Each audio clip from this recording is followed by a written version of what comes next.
Hi everyone, welcome to my channel. I hope you all are doing great.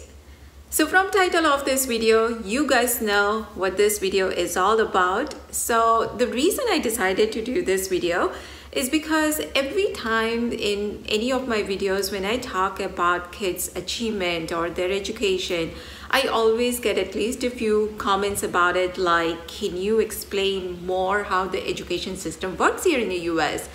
Also, in my last week video, I asked you guys if you have any question related to this topic. So I will be covering a lot in this video. So let's get started. So the education system from kindergarten to grade 12 over here in the US, it is free. You don't have to spend any money to send your kids to school. They also provide the school bus. So they come and pick the kids up from school. They drop them after school. And also the textbook is also provided by school. So you don't have to spend any money. The only money that you need to spend is the school supply list. So every school and every grade has their own supply list. So you get that before school is open. So you need to provide that supplies, and whenever the kids has a field trip, you need to pay for that. School also provide breakfast and lunch. Now for that, you do have to pay for it, but then it's your choice. If you want to send lunch from home, you can do it. If not, they can buy it from there. It is very inexpensive and they do get the proper balanced food. Now, the only problem is if your kids are vegetarian, then they might not get that much choice, because I still remember when my kids were in elementary school, they used to buy lunch from school only on Friday because they used to have either pizza or the pizza sticks. But other than that, Monday to Thursday, I send lunch from home. Now that was elementary school. In middle school, they bought lunch, I believe, only once from school because they get only 20 minutes to eat. Now in that 20 minutes, they come from class to the lunchroom, they get into the line to get the food, sit down, eat, and then go back to the next class. They don't have enough time to relax and enjoy their food. So all those years, I send lunch from home every single day.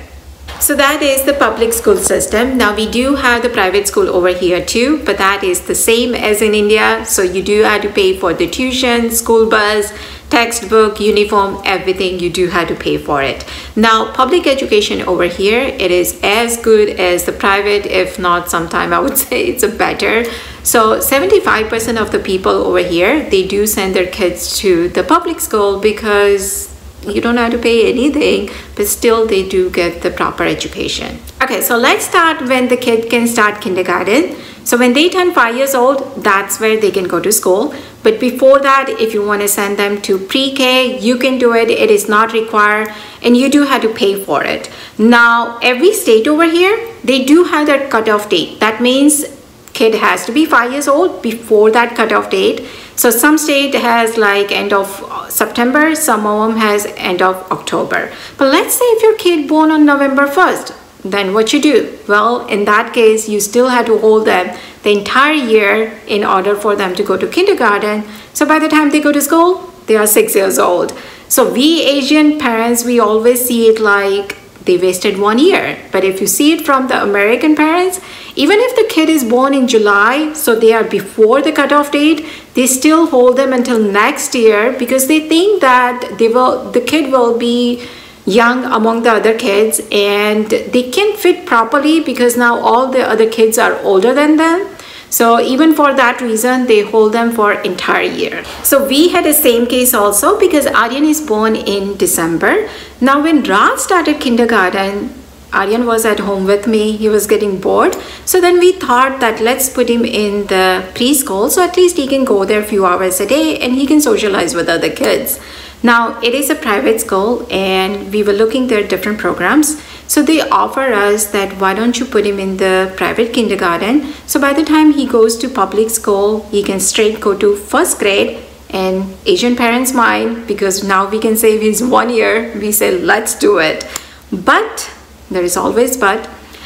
There is a gamble in there. And the gamble is whichever school, the public school that you want to go to, you need to first verify with them to see if they recognize the private school that you want to send your kids to and spend that much money. because as I mentioned earlier, it is a private school. It is so expensive, especially for the kindergarten. So first, and we didn't know anything about all this, so we did our research, because again, you know, as I mentioned, it cost a lot. So you do want to make sure first that your public school do recognize that private school.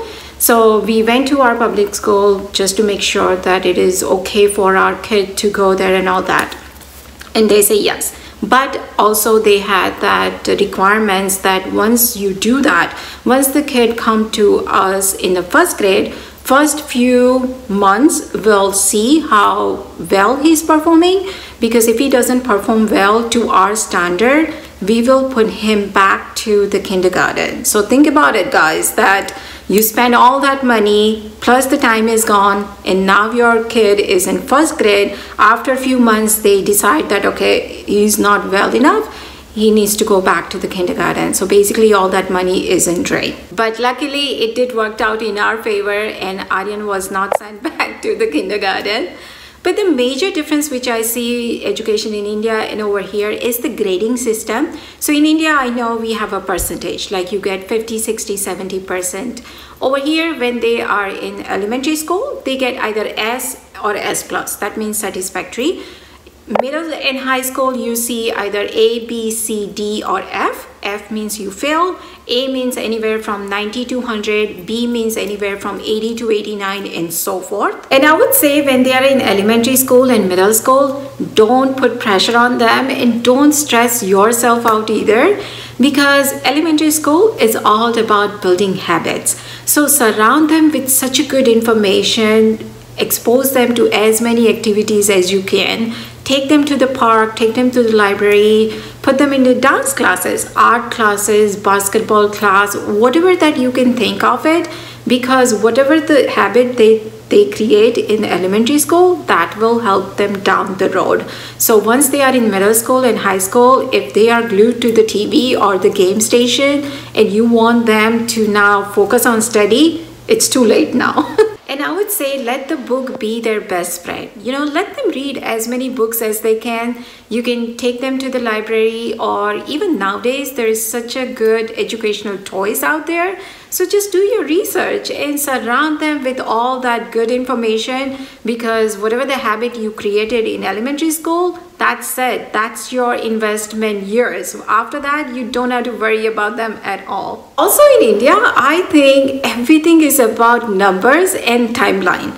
Like how many percentage you got, or आपकी पढ़ाई हो चुकी, अब job ढूंढो, job के बाद अब शादी करो, शादी के बाद अब बच्चे कब होंगे, बच्चे के बाद उनकी पढ़ाई प्रॉपर्ली करवाओ, उसके बाद उनकी शादी करवाओ, उसके बाद आप तीर्थ यात्रा पे जाओ, और उसके बाद भगवान के घर.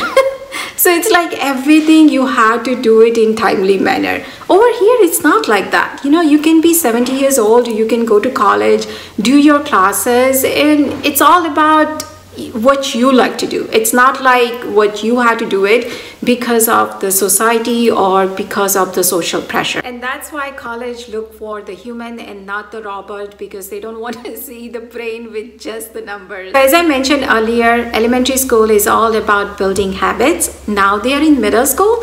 So in middle school, you do want to make them independent, but still keep eye on them, like when homework is due, when the exams is coming, or how the grades are looking.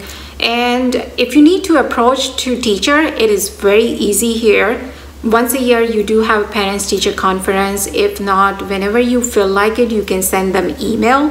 They send email back to you. Also, if you need to set the meeting, you can do that too. So teacher and parents communication, it's very easy here. So once the school start, within a few months, every kid has to take this exam, and based on that result, that's where they decide what their level is, because not every kid in the same class has the same education level. So once they get the result, then the teacher basically group the kids, because now she knows exactly what she needs to teach them. So based on that score, that's where they offer next level class. And of course, there is a final exam, state exams, which they had to perform very well. Otherwise, instead of putting them into the next level class, they will put them back to basic class. So in all those exams, they do have to perform very well. And right now, Raj is in 10th grade, Aryan is in 9th grade. They both are taking college classes. And from next year, Raj will be going to the university. So he will be taking classes over there. And all these things is offered from school, because when they see the kid is doing very well, that's where they offer all this. And it's never pressurized. You know, again, it's they offer you, but you can say no, that you are okay with the basic classes and they'll leave you alone, you know. But of course, touch wood, both of my kids are doing very well.